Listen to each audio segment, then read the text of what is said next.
Hello, everyone. Well, this is my third podcast, and today is Monday, May 3rd, 2021. I'd like to say a very big thank you to all of you who watched, shared, reposted, liked, and or subscribed. I'm not really sure how many will eventually tune in. However, I simply want to create a calm, happy place for anyone who may need it. I'm sitting here listening to the beautiful intensity of the Nocturnes by Chopin right now while writing these words. They're very emotional and inspiring, songs written to share what the soul feels. So I really want to send out so much love to the world. And I remember there was a study done with about 7,000 Tibetan monks. They prayed for peace over many hours. When they got the data on crimes for that time period, it showed all categories down about 70%. And I don't have all the complete facts and figures, but I think you'll get the point. Prayers absolutely work. So let's all keep praying. I don't know about you, but it seems like 95% of the time I go to any media source these days, it's mostly pessimistic. Even the upbeat podcasters can't help discussing all the negative things. I mean, after all, being forewarned is forearmed, and we do need to know the truth. But as I've said before, I'm going to leave the daily doom and gloom to the professionals. My main goal is to offer a short, uplifting mental timeout, providing uplifting words as well as original art, music, books, quotes, and anything that will hopefully make us all laugh or smile. I thought I'd like to do something a little different today and talk about a favorite book of mine. I have so many, but I truly believe this one has the ability to change our lives. I first read this book, The Four Agreements, several years ago. My partner introduced me to the teachings and concepts of these agreements, and I was instantly intrigued by the writings of the author, Don Miguel Ruiz, and have tried to put these words of wisdom into practice. This is not a book review, rather, it's a quick overview of these contracts and their implications. I found many times remembering them has saved me from feeling sorry for myself and the drama of being a victim. They're very simple, however, not always so easy to follow. The first agreement, be impeccable with your word. This is said to be the most important and difficult of the four. It may sound easy, but the word is much more powerful than most realize. Its importance has been kept a secret. You have the power to create or destroy. Words can inspire or offend, set us free or keep us enslaved. Opinions and false beliefs keep many people in fear, while inspiring words can create miracles. Being impeccable with your word not only means how you speak to folks, but how you inwardly talk to yourself. I mentioned in my last show the importance of the I am statements and how they can either bring you up or bring you down. The same principle can be applied here. If someone calls you a derogatory name, it really hurts them much more because they incur hate or resentment with the name calling. When we love ourselves, we express our interactions in a kind, loving way. This usually results in a like reaction. I'm good to you, you're good to me. According to the author, being impeccable with your word is the correct use of your energy, the direction of truth and love for yourself. Number 2, the second agreement. Don't take anything personally. If someone has a certain judgment about you or says something unkind, just remember it's not about you, it's about them. If somebody calls you a jerk and it angers you, you probably believe you are a jerk. You get mad or get your feelings hurt because you decide to agree with what that person has said. Learning not to care was a huge lesson for me, and I'm so glad because it freed me from caring about anyone's opinion. As long as I know I'm doing the right thing, I don't need to worry. Once we realize this, life can be much easier. Don Miguel says, taking things personally is the maximum expression of selfishness because we make the assumption that everything is about me, me, me. People may try to send you emotional poison, but you don't have to accept it. When you learn it's their hateful garbage to deal with, you have the power to resist them dragging you down. You don't have to feel the need to justify or defend yourself or even be accepted by everyone. Also, if someone tries to bully you into doing something you don't want to do, just say in a very nice voice, "No, thank you." You don't need to argue or justify why or why not. We all have different opinions and beliefs. If someone says your words hurt them, you can let them know it's not your words hurting them. It's because they have wounds that are being affected by what you said. Whatever is said, positive or negative, do not take it personally. Compliments are nice but not necessary when you know and love yourself.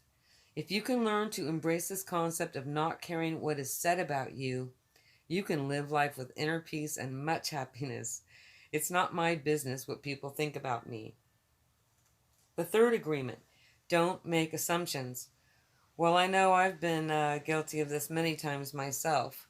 Over the years, I've learned it's better to ask for clarity when possible, but sometimes it's not that simple. You can ask a friend or family member to explain something they said or did, but what about a stranger walking down the street or driving past you on the road? Let's say you think they gave you a dirty look. At some point, you can probably ask those you know, hey, why did you look at me like that? What's up? You look mad or something like that. But if it's a fleeting moment, such as someone in a car, well, that's not as easily remedied. I mean, ultimately, who cares if someone said something nasty or had a weird look? Move on, let it go. Many people are too scared to ask for explanations, so they believe whatever they want. Sometimes they can make matters even worse if they start gossiping about things without having all the facts. An easy way to approach someone is to ask them in a polite way if they'd be willing to hear something you have to say, or if they'd be okay answering a question or two. I'm pretty sure we've all had some type of experience where we thought we were right about something or someone only to find out later it was completely false. Another mistake we often make is assuming we know what others are thinking. We may judge actions as well as thoughts with limited information. Personally, I've always felt it's better to wait and get the truth before taking a stand that may later result in undue embarrassment. We can get rid of old habits and patterns by replacing them with new empowering ones. Number 4, the fourth agreement, always do your best. Doing our best doesn't mean we have to be perfect. As long as we try each day, we're doing well. Obviously, some days will be better than others. There may be times when we're sick or tired or feeling down. Certain days we may not feel like giving or even have a lot to give. We don't need to overdo anything in order for our efforts to still be their best. For instance, we don't need to focus on what we can't do, but put our attention on what we can do. I think the most important part of this agreement is to just try by having integrity in all we do. When we attempt to do our best, we rid ourselves of regrets and judgments. We can be happy and confident that we're taking a proactive high road in life. The other 3 agreements will only work if we try to do our best.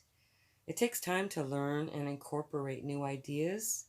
We may get mad and forget to be impeccable with our word.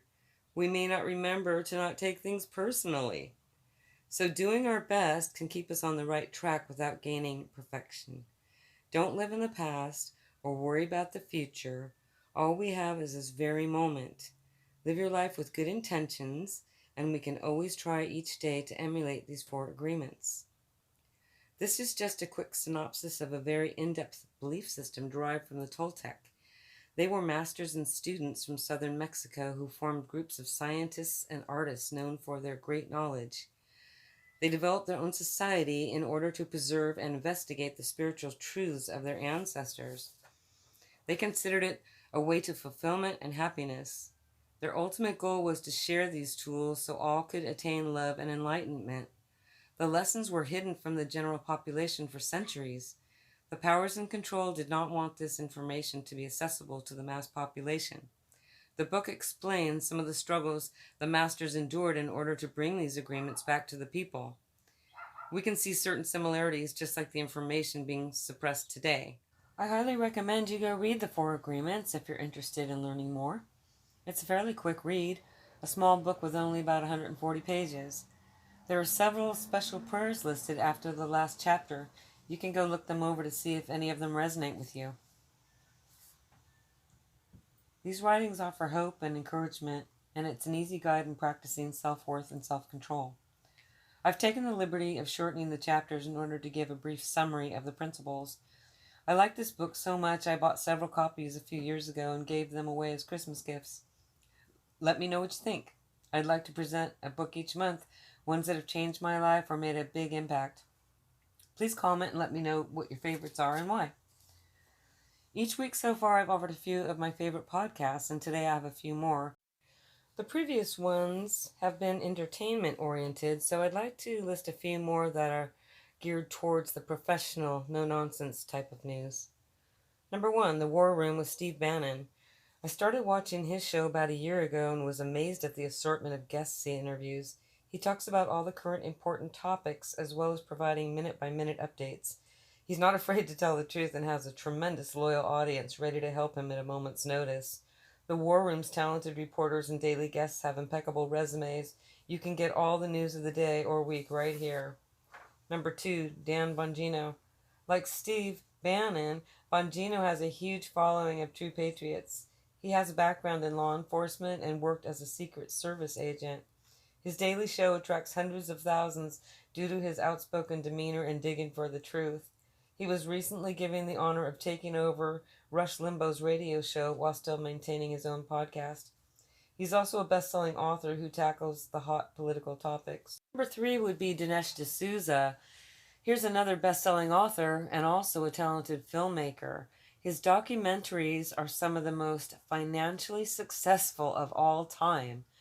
The daily podcast he posts focuses on all major political news. He fights for truth, justice, and the American way. In the next episode, I'll leave a few other types of people you may find interesting, and please let me know if you'd like to recommend someone yourself. I'm only leaving one quote today because the book had a lot of positive things to say and I really don't want to overwhelm anyone.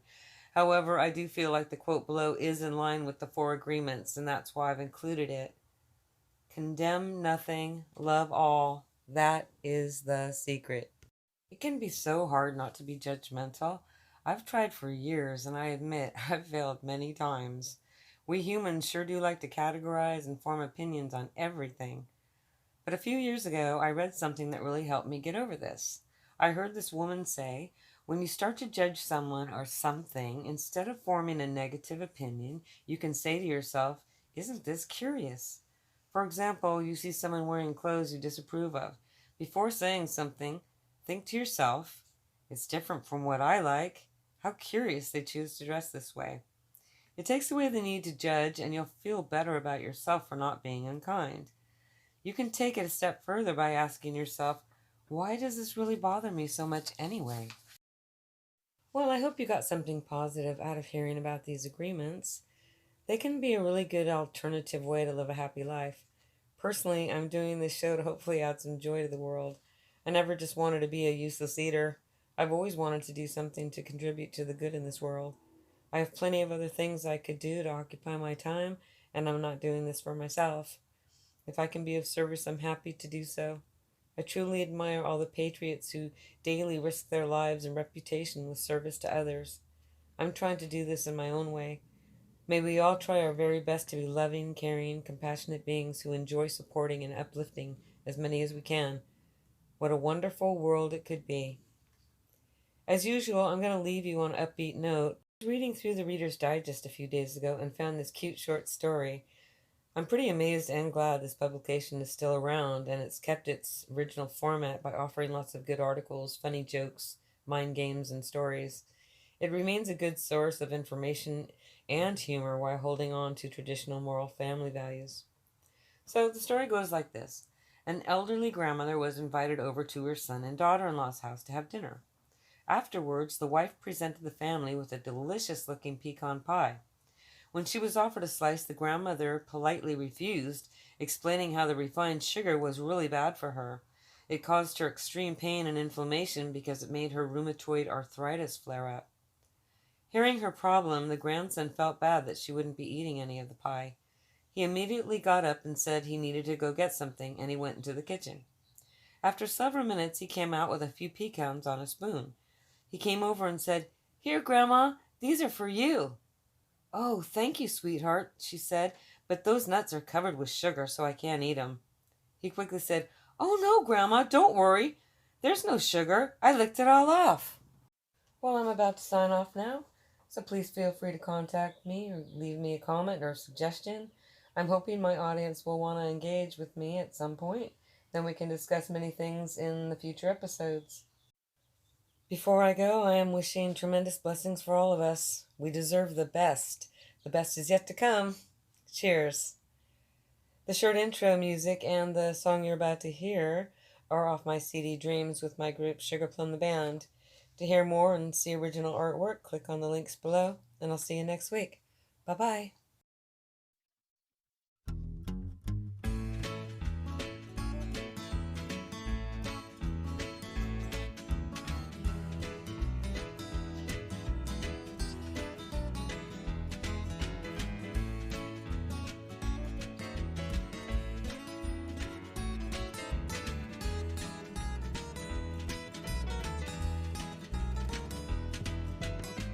Come on over, listen to my song.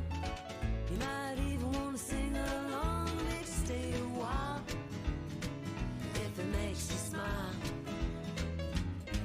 You have a chance to save the world every day.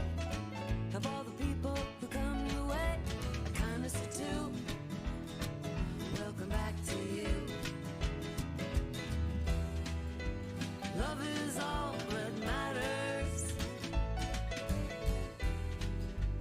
Love is why we're here. So let's love everybody, no exceptions, who they are. Offer blessings as you walk down the street. See the light in everyone that you meet. Come on and let your light shine into your brother's mind. Take an instant to change your life. Remove a worry, doubts and strife. You're gonna give it to God, to the Lord above. 'Cause you know love is all that matters, yeah. Ooh, and love is why we're here. So let's love everybody.